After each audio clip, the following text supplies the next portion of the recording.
ಎಲ್ಲ ನನ್ನ ಪ್ರೀತಿಯ ಸೆಲೆಬ್ರಿಟಿಗಳಿಗೆ ನಮಸ್ಕಾರ ಹೇಳ ಇಲ್ಲ ಥ್ಯಾಂಕ್ಸ್ ಹೇಳ ಇಲ್ಲ ಧನ್ಯವಾದ ಹೇಳಿದ್ರು ಏನೇ ನನ್ನ ಪದ ಯೂಸ್ ಮಾಡಿದ್ರು ಕೂಡ ತುಂಬಾ ಕಮ್ಮಿ. ಯಾಕಂದ್ರೆ ನೀವು ತೋರಿಸಿರೋಷ್ಟು ಪ್ರೀತಿ ಅಭಿಮಾನ ಇನ್ಯಾವತ್ತೂ ಅದನ್ನ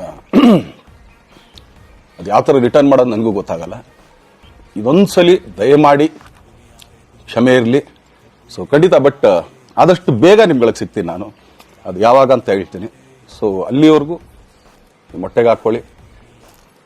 ನೀವು ಹೆಂಗೆ ಆ್ಯಕ್ಚುಲಿ ದರ್ಶನ್ಗೆ ಹೋಗ್ಲಿ ಪಾಪ ಆಯ್ತು ಇದು ಸಲ ಬಿಟ್ಬಿಡೋಣ ಅಂತೇಳಿ. ಸೊ ಈ ಸಲ ಬರ್ಡೇಗೆ ನಾನು ಸಿಗಲಿಲ್ಲ ಅಂತಂದಕ್ಕೆ ದಯಮಾಡಿ ಇದೊಂದು ಕ್ಷಮೆ ಇರಲಿ. ಯಾಕಂದ್ರೆ ಎಲ್ಲ ಪಾಪ ದೂರಗಳಿಂದ ಬರ್ತೀರಾ, ಎಲ್ಲ ಮಾಡ್ತೀರಾ. ಸೊ ಬಂದಾಗ ಎಲ್ಲೋ ಒಂದು ಬಿಲ್ಡಿಂಗ್ ಮೇಲೆ ನಿಂತ್ಕೊಂಡು ನಾನು ಸುಮ್ಮನೆ ಕೈ ವೇ ಮಾಡೋದು ನನಗೆ ಮನ್ಸಿಗೆ ಅದು ಒಪ್ಪಿಗೆ ಆಗಲ್ಲ. ನನಗೇನೆ ಇಷ್ಟ ಆಗಲ್ಲ. ಯಾಕಂದ್ರೆ ಪ್ರತಿ ಸಲ ಕೈ ಕೊಟ್ಟೆ ಎಲ್ರಿಗೂ ಕೂಡ ಸಿಗ್ತಾ ಇದ್ದಿದ್ದು ನಾವು. ಸೊ ಆದ್ರಿಂದ ದಯಮಾಡಿ ಇದೊಂದ್ಸಲಿ ನನ್ನ ಮೇಲೆ ಕ್ಷಮೆ ಇರಲಿ ಅಂತ ಕೇಳ್ಕೊಳ್ತೀನಿ. ಎಲ್ಲ ನನ್ನ ಪ್ರೀತಿಯ ಸೆಲೆಬ್ರಿಟಿಗಳಿಗೆ ತುಂಬಾ ಧನ್ಯವಾದಗಳು.